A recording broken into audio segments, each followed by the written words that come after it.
मोदी 3.0 का पहला पूर्ण और निर्मला सीतारमण के द्वारा पेश किया गया 8वां बजट संसद में प्रस्तुत किया गया। वित्त मंत्री निर्मला सीतारमण ने अपने बजट भाषण के दौरान कहा कि कोई भी देश सिर्फ अपनी मिट्टी से नहीं बल्कि लोगों से बनता है, इसलिए अब की बार लोगों के लिए बजट में बहुत कुछ खास रहा। चाहे बात शिक्षा की हो, नारी की हो, गरीबी उन्मूलन की हो, टैक्सेस की हो, हर तरीके से ये बजट समावेशी बजट रहा। क्या कुछ खास रहा इस बजट में और किस तरीके से ये बजट एक कदम बढ़ाता है वर्ष 2047 में विकसित भारत बनाने के लक्ष्य की ओर, आइए जानते हैं।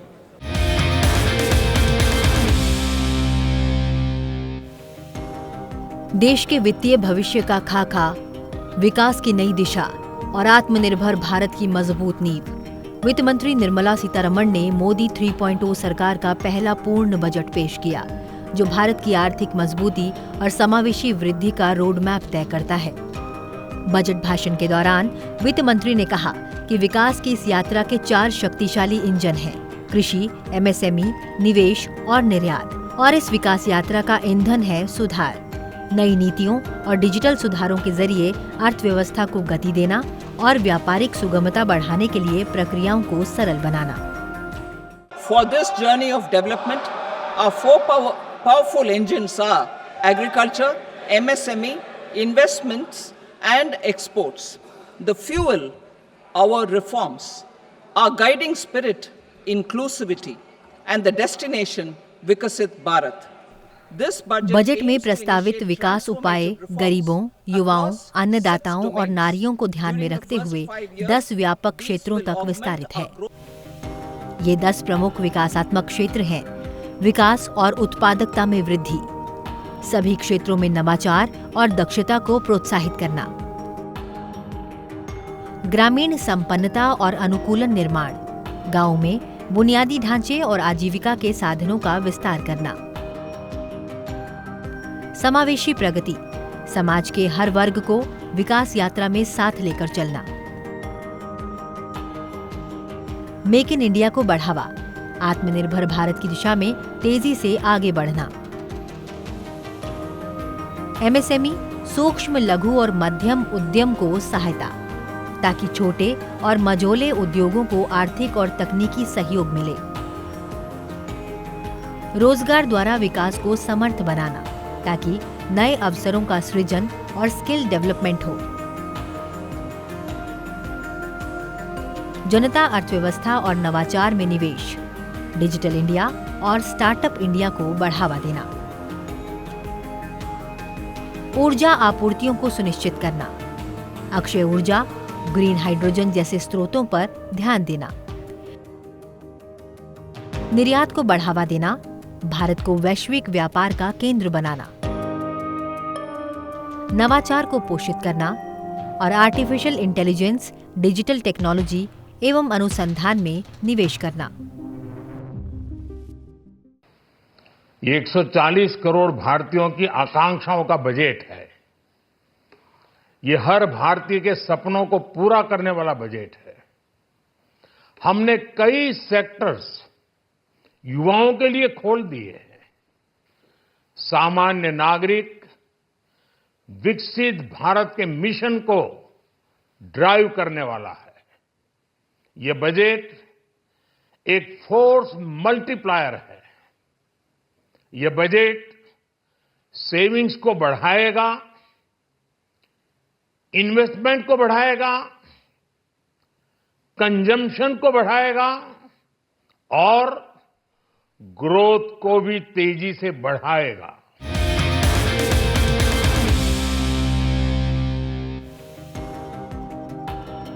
इस बजट का मूल मंत्र है विकास और समावेशी वृद्धि। सरकार की प्राथमिकताएं स्पष्ट हैं: आर्थिक विकास को बढ़ावा देना, निजी क्षेत्र के निवेश को प्रोत्साहित करना और मध्यम वर्गीय परिवारों की खर्च शक्ति में वृद्धि सुनिश्चित करना।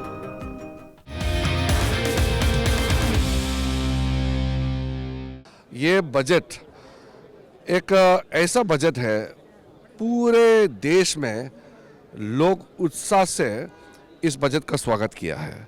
मैं भी सिर्फ स्वागत ही नहीं, मैं आदरणीय प्रधानमंत्री मोदी जी को अभिनंदन प्रकट करते हुए वित्त मंत्री जी को मैं धन्यवाद देता हूं कि इतना शानदार बजट पेश किया है। इस बजट ने एक तो माहौल को भी बहुत ही अनुकूल बना दिया है, क्योंकि इसमें अब किसानों के लिए, कृषि क्षेत्र से लेकर के उद्यमी लोगों के लिए, खास करके एमएसएमई सेक्टर के लिए, और साथ साथ में जो मत्स्य पालन और जो गरीब से गरीब लोग उन तो कैसे पहुँचे, इसका पूरा प्रावधान के साथ साथ मिडिल क्लास को जो रिलीफ दिया है डायरेक्ट टैक्स में, ये अद्भुत भी है। और इतना बड़ा जो रिलीफ देने का क्षमता और इतना कैपेसिटी मोदी जी के सफलतापूर्वक हमारा अर्थव्यवस्था को जो आगे ले गया है, तभी हो पाएगा। अगर अर्थव्यवस्था ठीक नहीं है, देश का इकोनॉमी ठीक नहीं है, तो इतना रिलीफ आप दे नहीं सकते हैं।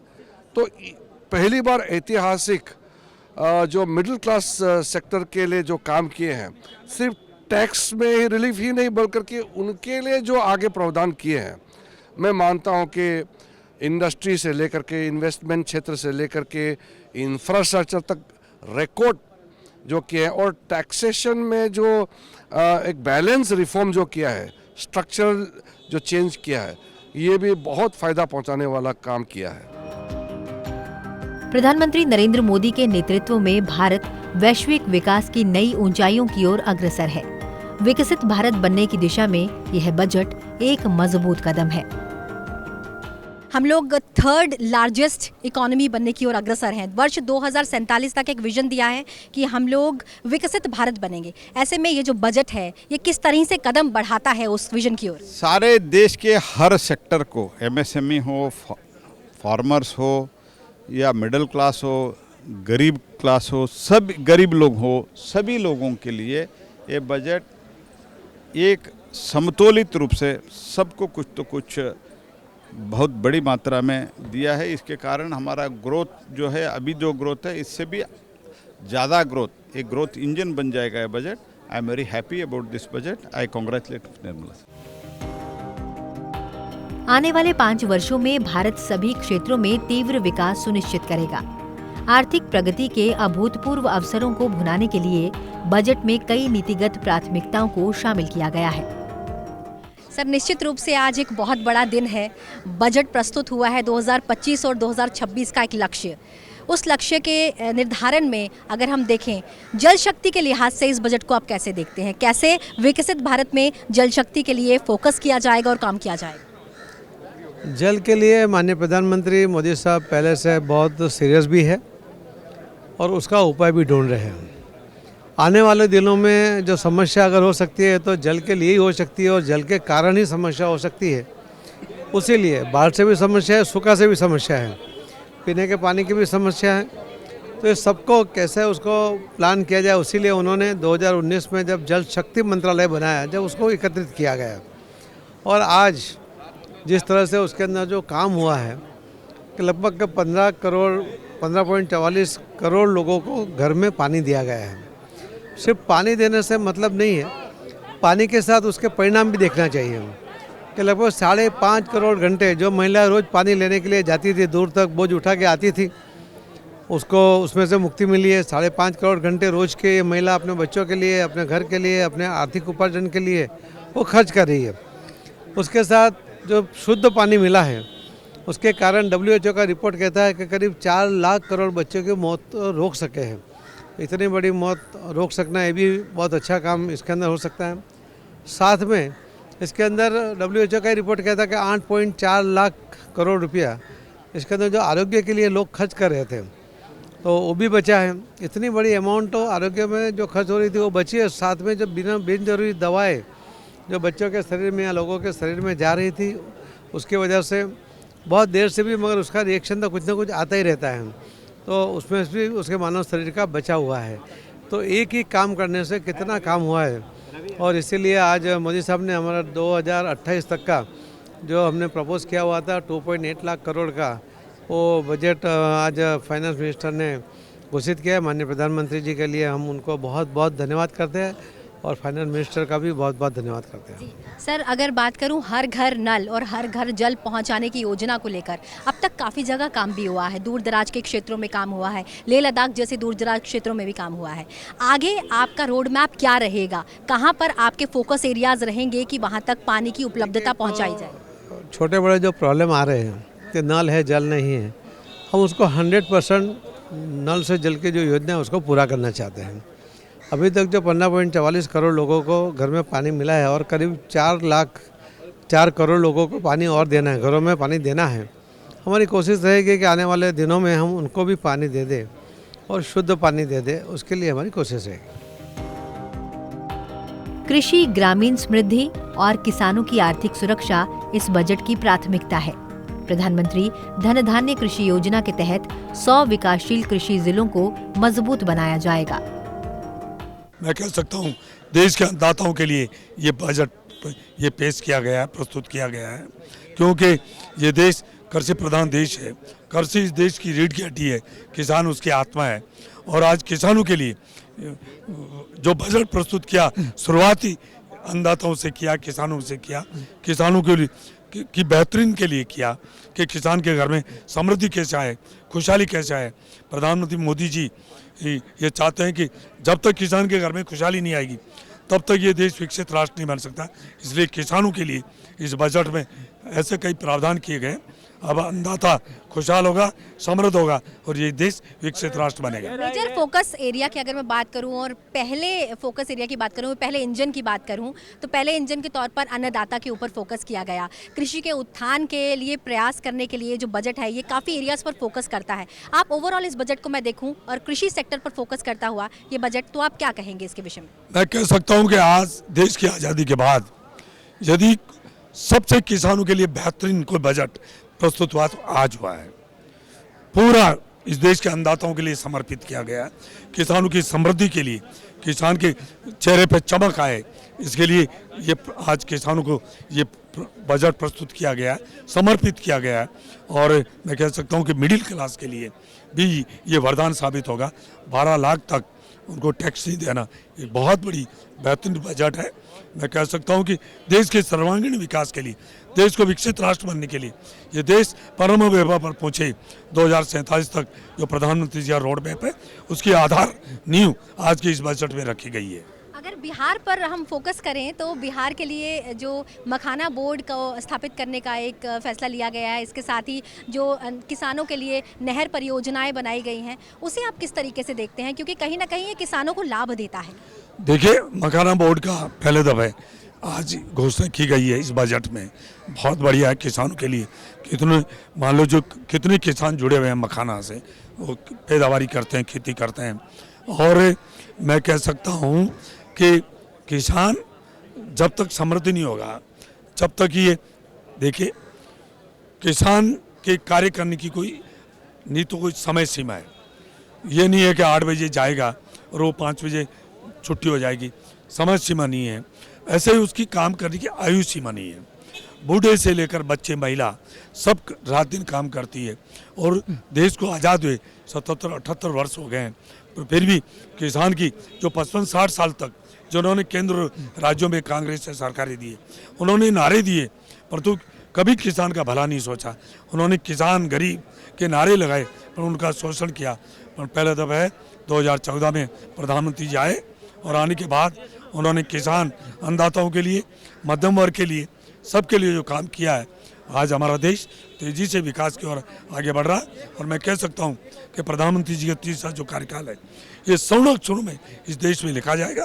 विशेष तौर से अन्नदाताओं के लिए ये खुशहाली लाएगा और किसान के घर में समृद्धि आएगी। भागीरथ जी, अगर नए भारत की अवधारणा की बात करूं, हम नए भारत की बात करते हैं जहां हम कहते हैं कि नए भारत में हम डिजिटल इंडिया, नए भारत की ओर तो बढ़े रहे हैं, लेकिन हम अपनी प्राचीनता को साथ में लेकर चल रहे हैं, हम अपनी सभ्यता को साथ में लेकर चल रहे हैं। इससे पहले हमने श्री अन्न की बात की और अब हम मखाना को प्रमोट कर रहे हैं। कहीं ना कहीं ये एक कदम है न केवल अपनी प्राचीनता को बढ़ाने का, लेकिन कहीं ना कहीं किसानों को भी सपोर्ट सिस्टम देता है और लोगों तक हमारी सभ्यता, संस्कृति और प्राचीनता को भी पहुंचाता है। आप इसे कैसे देखते हैं? देखिए, हमारी संस्कृति विश्व गर्व है, हमारी संस्कृति महान है। पूरे संसार में, वर्ल्ड में कहीं चले जाओ, हमारी संस्कृति का कोई मुकाबला नहीं है। हम बड़ों के प्रति हमारा सम्मान है, छोटों के प्रति हमारा प्यार है, सबके प्रति मातृशक्ति को, माताओं बहनों के प्रति हमारा क्या आदर का भाव है, ये हमारे देश में ही है। और प्रधानमंत्री मोदी जी के आने के बाद हमारी संस्कृति को, हमारे इतिहास को जो भुला दिया गया था पहले, इसको वापस हमारे इतिहास को प्रतिष्ठित करने के लिए प्रधानमंत्री मोदी जी के नेतृत्व में जो काम हो रहा है। मैं बात करूं श्रीअन्न जी, ये श्रीअन्न पौष्टिक तत्व है और मैं कह सकता हूं कि यदि हमारे हिंदुस्तान में आमजन श्रीअन्न का आहार में यदि प्रयोग करें तो हमेशा स्वस्थ रहेंगे, डायबिटिक नहीं होगी। और इस चीज़ को पहचान किन्होंने दी? प्रधानमंत्री मोदी जी के नेतृत्व में। श्रीअन्न जो मोटा अनाज कहते थे, आज जो ग्रामीण परिवेश में गांव में रहने वाले हमेशा श्रीअन्न को कोई ग्रहण करते थे, परंतु पिछले कालखंड में हमारी संस्कृति को मिटाने की कोशिश की, हमारे आहार को, हमारी जीवनचर्या को बदलने की कोशिश करी, परंतु मोदी जी के नेतृत्व में वापस हम उस संस्कृति पे आ रहे हैं। हमारी श्रीअन्न को महत्व दिया गया।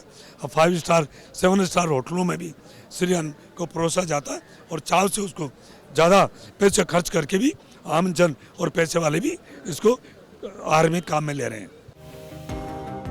सरकार की नीतिगत प्राथमिकताओं में गरीबी उन्मूलन, उच्च गुणवत्ता वाली स्कूली शिक्षा, किफायती और सर्वसुलभ स्वास्थ्य सेवाएं शामिल हैं। साथ ही कुशल कामगारों का सशक्तिकरण और रोजगार के व्यापक अवसर इस बजट के प्रमुख बिंदु हैं।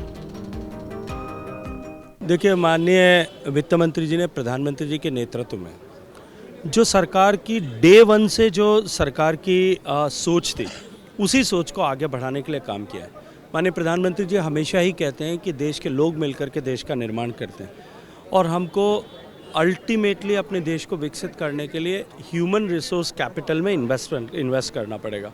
और आपने देखा सरकार ने जिस तरह से पिछले 10 साल में सामान्य मानवीय की जीवन में परिवर्तन लाने के लिए जो इनिशिएटिव लिए, आज 25 करोड़ लोग जो है वो गरीबी की रेखा से बाहर निकल करके नियो मिडिल इनकम ग्रुप में शामिल हुए।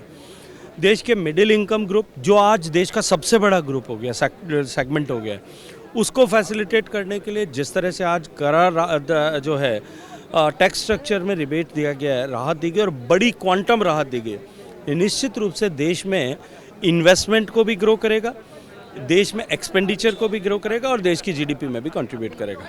सर, भारत की संस्कृति सबसे प्राचीन है और सबसे बड़ा सांस्कृतिक समागम महाकुंभ भी चल रहा है, जिसका आयोजन हो रहा है और देश विदेश से वहाँ लोग आ रहे हैं। संस्कृति की दृष्टि से कितना महत्वपूर्ण ये बजट और क्या कदम उठाए जाएंगे? देखिए, भारत की संस्कृति में भारत का पुराना ज्ञान वो निश्चित रूप से अत्यंत महत्वपूर्ण स्थान रखता है।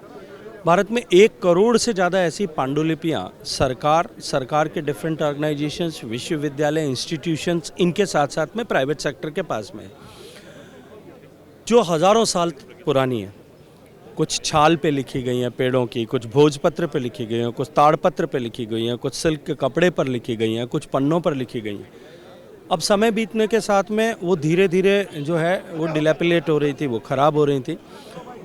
उनको कंजर्व करने और उनको डिजिटाइज करके या हमारी बौद्धिक संपदा को विश्व पटल पर ले जाना एक बड़ा सोच था और माननीय वित्त मंत्री जी ने उसके लिए एक नेशनल मिशन की घोषणा की है। वो निश्चित ही अत्यंत स्वागत के योग्य है। बिहार के उत्थान के लिए कई अहम कदम उठाए जा रहे हैं, जैसे मखाना बोर्ड की स्थापना की जा रही है, नहर परियोजना की बात करें या ग्रीन फील्ड की बात करें। निश्चित रूप से कृषि के क्षेत्र में बिहार में वेस्ट कोसी नहर बनाना बहुत लंबा प्रतीक्षित काम था और प्रधानमंत्री जी ने क्या आशीर्वाद से आज वो संपन्न होता हुआ दिखाई दे रहा है। 50,000 हेक्टेयर में खेती करने वाले लाखों किसानों का जीवन निश्चित रूप से उसके कारण से परिवर्तित होगा। मखाना को पूरे विश्व भर में सुपर फूड के रूप में अब मान्यता मिली है और वो भारत के मखाना उत्पादक किसानों के लिए एक बहुत बड़ा वरदान साबित हो रहा है। उन सबको फैसिलिटेट करने के लिए, इस सेक्टर को और अधिक ऑर्गेनाइज करने के लिए ये जो बोर्ड बनाने की कल्पना की गई, केवल बिहार ही नहीं, मखाना उत्पादक जितना भी क्षेत्र है उन सब को निश्चित रूप से उन सब किसानों को उचित मूल्य मिल सके और मूल्य संवर्धन के साथ साथ में आने वाले समय में नई तकनीकी के साथ में अधिक उत्पादन कर सकें। इस दृष्टिकोण से ये बजट अत्यंत महत्वपूर्ण होगा। प्रधानमंत्री नरेंद्र मोदी ने एक विजन दिया है, विजन 2047, यानी विकसित भारत का विजन। ऐसे में ये बजट कितना कारगर और कितना अहम कदम? देखिए, 2014 में सरकार में आने के साथ में जिस कल्पना के साथ माननीय प्रधानमंत्री जी ने काम किया था पहले 5 साल के कालखंड में जो कुछ न्यूनताएं वर्षों तक रह गई थी उनको परिपूरित करने के लिए काम किया गया। 2019 से विकसित भारत का एक संकल्प लेकर के देश में अमृतकाल में प्रवेश करने के साथ में उस दिशा में काम प्रारंभ हुआ। और ये जो अभी वर्तमान का बजट जो आज माननीय वित्त मंत्री जी ने प्रस्तुत किया गया है, ये एक साथ एक लंबी छलांग विकसित भारत बनाने की दिशा में लगाने के लिए एक महत्वपूर्ण साधन के रूप में होगा। भारत की अर्थव्यवस्था का दूसरा इंजन सूक्ष्म, लघु और मध्यम उद्यम एमएसएमई सेक्टर है। बजट में छोटे और मझोले उद्योगों को आर्थिक और तकनीकी सहयोग प्रदान किया गया है।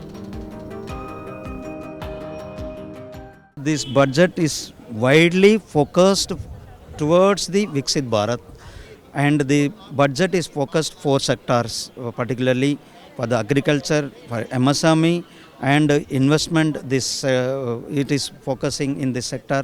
This for particularly in agriculture field and agriculture and allied agriculture, the farmers, fishermen and dairy farmers, they are going to get the Kisan credit card facility from 3 lakhs to 5 lakhs increased. And apart from the this in agriculture field, various our Prime Minister Kisan Samman Nidhi is giving to 11 crore farmers entire country. So it will give a boost to and the fruits, vegetable producers also. So the another sector is MSME, and in this MSME the new entrepreneurs and the startup companies and women, SC, ST new entrepreneurs, they are going to get under the enhanced startup scheme, they are going to get 2 crore up to 2 crore loan without any guarantee for them. And also this budget is focused employment generation, economic growth, rural economy growth. So this is going to lead our country towards the Viksit Bharat. Apart from this, our Prime Minister's big gift to the nation, and our Prime Minister is made a historical announcement. Our Prime Minister and our Finance Minister Nirmala Sitharaman Madam today announced a big historical announcement that up to 12 lakhs rupees, those who get income, they need not to pay any tax. So this going to help to the middle class people, lower middle class, below middle class, and the rural economic, so small vendors or new the emerging rural economy people, they are also going to get benefit from this. So the saving of this money, they may buy them home, vehicles and them house utensils. So this will be a boost for them to the next level of economy, to they can spend this saving amount to them children's education. So this entire budget is focused for our growth of economy, and it leads to the Viksit Bharat. So many happy faces we can see, and we can see that overall budget is focusing on Viksit Bharat and the Vision 2047, which Prime Minister Narendra Modi has shown to everyone, and we are moving ahead, we are taking that path. But specifically if I talk about your department, there was a touch in the complete speech about the 4th pillar of democracy, media also. So what new initiatives are going to happen in this sector now? See, this also our budget is announced for the gig workers, for them their insurance facility, and they are going to enroll the labor ministries schemes. They may get the facilities, and the insurance facility they are going to get. Earlier there this was the industry demand for those who in the media and entertainment sector, those who engaged this, they are going to get these facilities from the ministries concerned. Bharat की आत्मनिर्भरता को मजबूत करने के लिए अक्षय ऊर्जा, green hydrogen और निर्यात को बढ़ावा दिया गया है।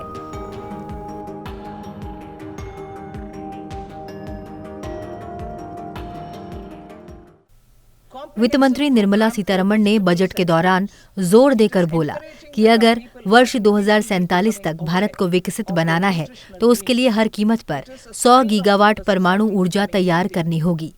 वित्त मंत्री ने उम्मीद जताई कि 8 वर्ष के अंदर में कम से कम 5 छोटे न्यूक्लियर रिएक्टर भारत तैयार कर लेगा।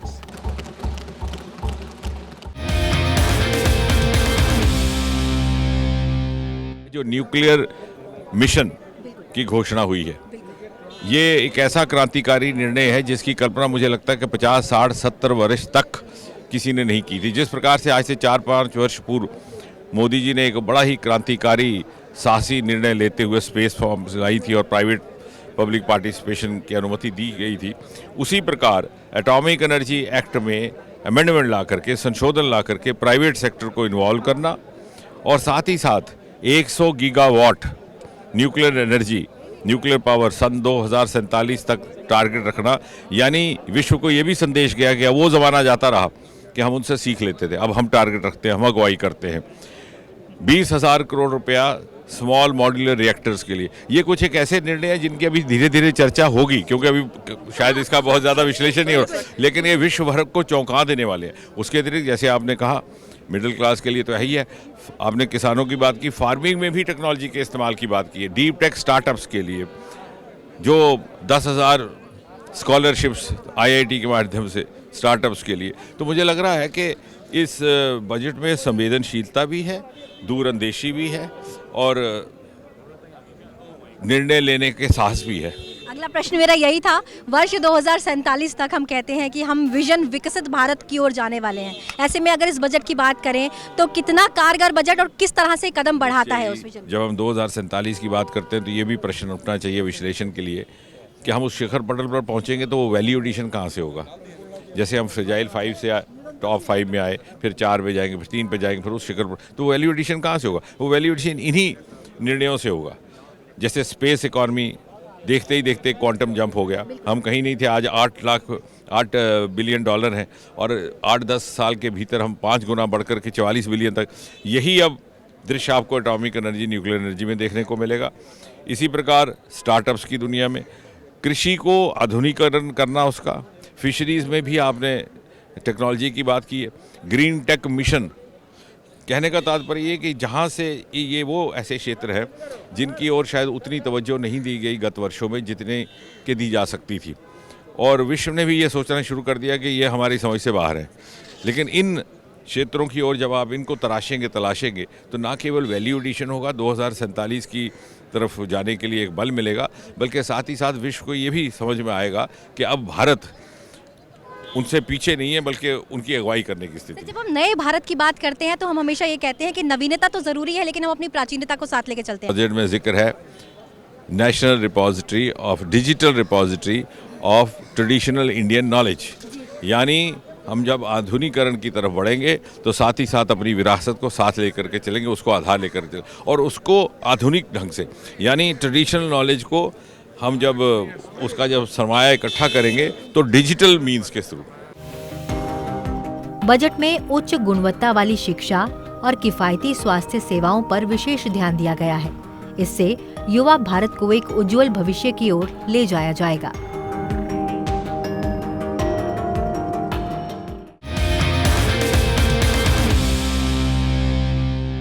Makhana board in Bihar. For this, there is a special opportunity for the people of Bihar. आम बजट पेश करते हुए वित्त मंत्री निर्मला सीतारमन ने बिहार के लिए कई अहम घोषणाएं की। इनमें मखाना बोर्ड की स्थापना, पश्चिमी कोसी नहर परियोजना के लिए वित्तीय सहायता और IIT पटना की क्षमता विस्तार जैसी योजनाएं भी शामिल हैं।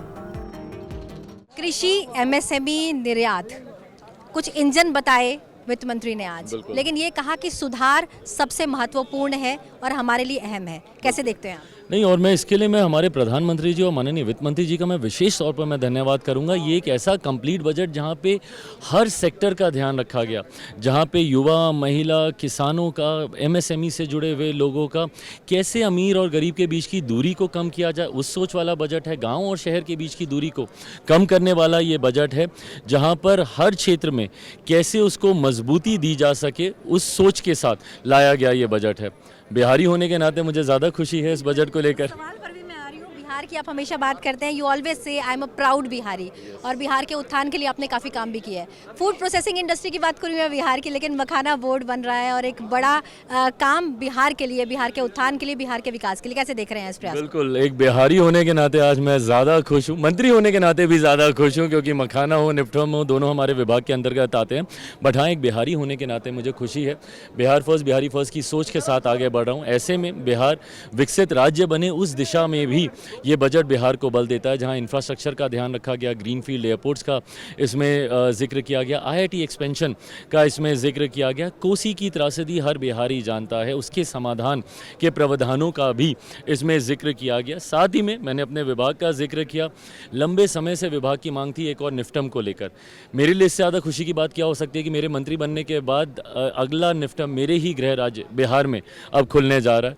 मखाना, जिसका सबसे ज़्यादा उत्पादन बिहार में होता है, उसको लेकर वहाँ पर बोर्ड के गठन की बात की गई। तो एक बिहारी होने के नाते, मंत्री होने के नाते मैं प्रधानमंत्री जी, माननीय वित्त मंत्री जी का विशेष तौर पर धन्यवाद करता हूँ। देशवासियों की तरफ से भी जिस तरीके से टैक्स स्लैब्स में रिबेट्स दी गई, उसमें बदलावों को इस सोच के साथ उसमें बदलाव किए गए कि कैसे ज़्यादा कमाई हर देशवासी के हाथ में बचे।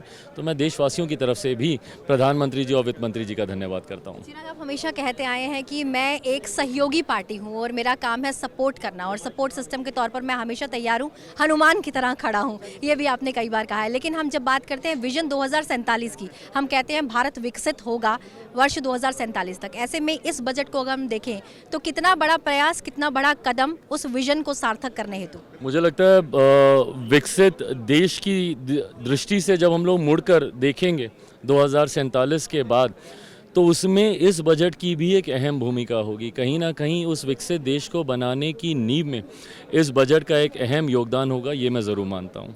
कृषि के उत्थान के लिए कई काम किए गए और कई योजनाएं भी बताई गई। ऐसे में बिहार पर भी फोकस किया गया और मखाना बोर्ड का भी जो है उसका अनाउंसमेंट की गई। वर्ष 2047 विकसित भारत के विजन के साथ हम बढ़ते हैं। क्या लगता है ये बजट कितना बड़ा कदम बढ़ाता है उस ओर? देखिए, 2047 में विकसित भारत बनाने के लिए इससे बड़ा और इससे मजबूत नींव हो नहीं सकता है। मेरे लिए तो और ख़ास है कि मैं तो मखाना बहुत खाता हूँ, मखाने के बिना मेरा तो हजम ही नहीं होते हैं। तो मखाना बोर्ड बना दिया है, तो ये सिर्फ बिहार के लिए नहीं, देश के लिए। कुछ अपोजिशन वाले कह रहे हैं कि बिहार को इतना क्यों दिया है। अरे बिहार, हमारा देश भारत में ही तो है ना। अगर बिहार विकसित होता है, हर राज्य विकसित होता है, तो राष्ट्र विकसित होता है। तो अपोजिशन वाले ऐसे बोलते हैं कि जैसे बिहार जो है हमारे देश का हिस्सा नहीं है। तो बिहार और पूर्वी क्षेत्र, नॉर्थ ईस्ट, ईस्टर्न इंडिया को जो बल दिया है, उससे देश में और भी बैलेंस डेवलपमेंट होगा। तो इसलिए मैं तो निजी तौर पर इतना खुश हूँ कि इतना अच्छा बजट प्रधानमंत्री जी का देख रेख में निर्मला जी ने जो पेश किया है, देश में उत्साह से भरा दिया है और सब खुश है, हर एक सेक्टर खुश है। ये बजट केवल संख्याओं का दस्तावेज नहीं है, बल्कि भारत के भविष्य की दिशा तय करने वाला एक ऐतिहासिक कदम है। कृषि, MSME, निवेश और निर्यात, यदि ये चारों मेजर इंजन हैं तो ईंधन का काम सुधार करता है, ये कहा वित्त मंत्री निर्मला सीतारमण ने। बहरहाल ये बजट कैसा था, इसके मेजर पॉइंट्स हमने आपको बताए। निश्चित रूप से ये बजट भारत के विकास की एक नई राह तय करता है। फिलहाल इस कार्यक्रम में इतना ही। कैमरा पर्सन अजेंद्र कुमार और करण के साथ दीक्षा कोहली, संसद TV।